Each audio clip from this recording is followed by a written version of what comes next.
Let me ask you something that might sting a little. Have you ever found yourself working overtime, not at your job, but in a relationship? Trying to prove you're enough. Trying to show someone your worth. Trying to make someone see you, really see you, and feeling invisible anyway. Have you ever bent yourself into someone else's shape just to keep the peace? Said yes when every part of you meant no. Shrunk yourself down so someone else could feel comfortable. If you have, this is for you. Because today we need to talk about one of the most painful habits a person can develop. And most of us learned it so young, we don't even recognize it as a habit anymore. We learned to beg for the value we should have been given freely. And it has to stop. Now when I say begging for value, I don't mean literally getting on your knees. I mean the subtle ways. The invisible ways. It looks like sending a follow-up message after you were already left on read, not once, but 3 times. It looks like shrinking your opinions in a room because you're afraid of how they'll land. It looks like doing more and more for someone hoping that eventually, they'll finally choose you. It looks like laughing off a comment that actually cut you deep, because you didn't want to seem too sensitive.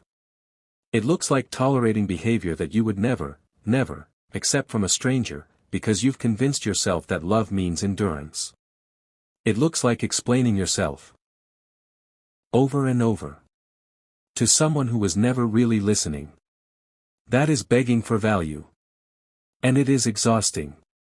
And it is one of the loneliest feelings in the world, because you are surrounded by people and still feel completely unseen. Here's the part that requires honesty and compassion, for yourself. You didn't choose this.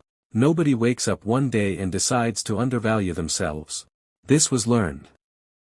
Maybe it started in a home where love felt conditional. Where affection was something you had to earn through behavior, through achievement, through being easy and agreeable and never too much. Maybe it was a friendship that taught you that your role was to give and theirs was to receive. Maybe it was a relationship that slowly, quietly rewired you, where their moods became your responsibility, where their approval became your oxygen. And over time, without realizing it, you internalized a belief. A belief that said, I am not automatically worthy. I have to prove it. I have to earn it. I have to keep earning it or it will be taken away. That belief is a lie. But it's a lie that feels like the truth when you've been living inside it long enough. Here's what is actually true. Your value is not something you perform. It is something you carry. It was given to you before you ever did a single thing to deserve it. And no person, no relationship, no rejection, no silence, no cold shoulder, has the power to remove it. You were enough before they decided you weren't. Let's talk about what this actually costs you. Because it's more than you think. When you beg for value, when you perform for approval, when you chase validation from people who are withholding it, you are not just losing time, you are losing yourself. Every time you silence your opinion to keep someone comfortable, a little piece of your voice disappears.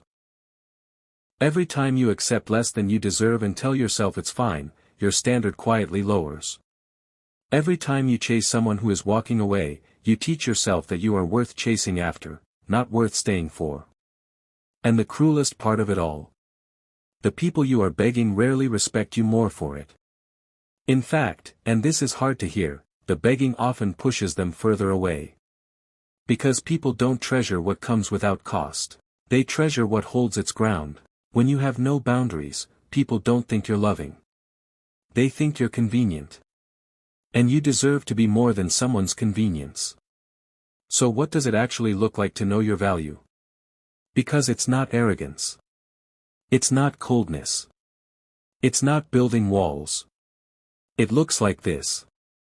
It looks like speaking your truth, even when your voice shakes, because you know your perspective deserves to be heard.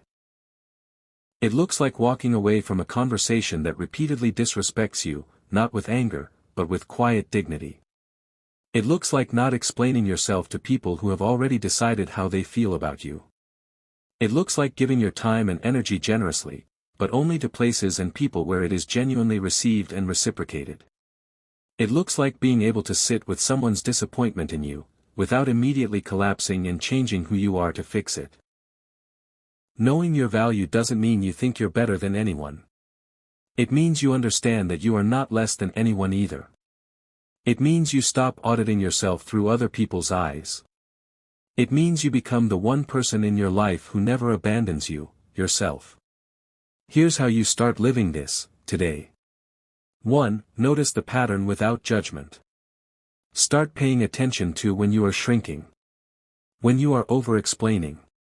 When you are chasing. When you feel that anxious pull to do more, say more, give more just to feel secure in a connection.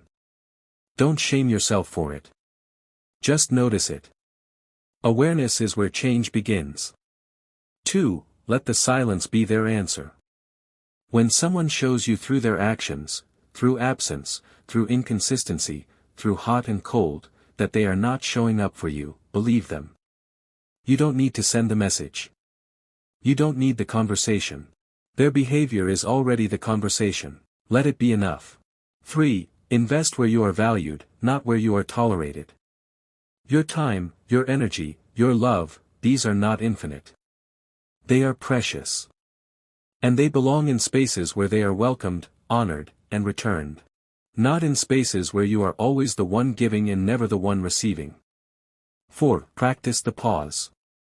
Before you overgive, over-explain, or over-apologize, pause. Ask yourself, am I doing this from a place of genuine love and strength, or am I doing this from fear of losing someone's approval? That pause will change everything. I want to say something to you directly. You are not too much. You have never been too much. You are not too sensitive. You are not too emotional.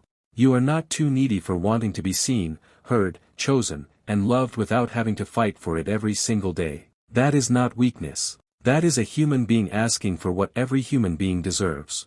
The right people, the ones who are meant to be in your life, will not need you to beg. They will not need you to perform. They will not make you feel like your presence is a burden or your love is an inconvenience. They will just show up. Consistently. Quietly. Without you having to earn it every single time. And you will know the difference. Because it will feel like rest instead of effort. Like home instead of a performance. Like being seen instead of being managed. That is what you deserve. Not someday. Not after you fix yourself or shrink yourself or prove yourself enough. Now. As you are. Exactly as you are. So stop begging, stand up. Speak up. Show up, for yourself first. And let everyone else decide if they can meet you there. The ones who matter will. If this reached something in you, share it. Someone in your life is quietly going through exactly this, and they need to hear it. If you're new here, welcome. We talk about the real things. Self-worth, relationships, growth, and becoming someone you're proud to be. Subscribe, hit the bell, and I will see you later.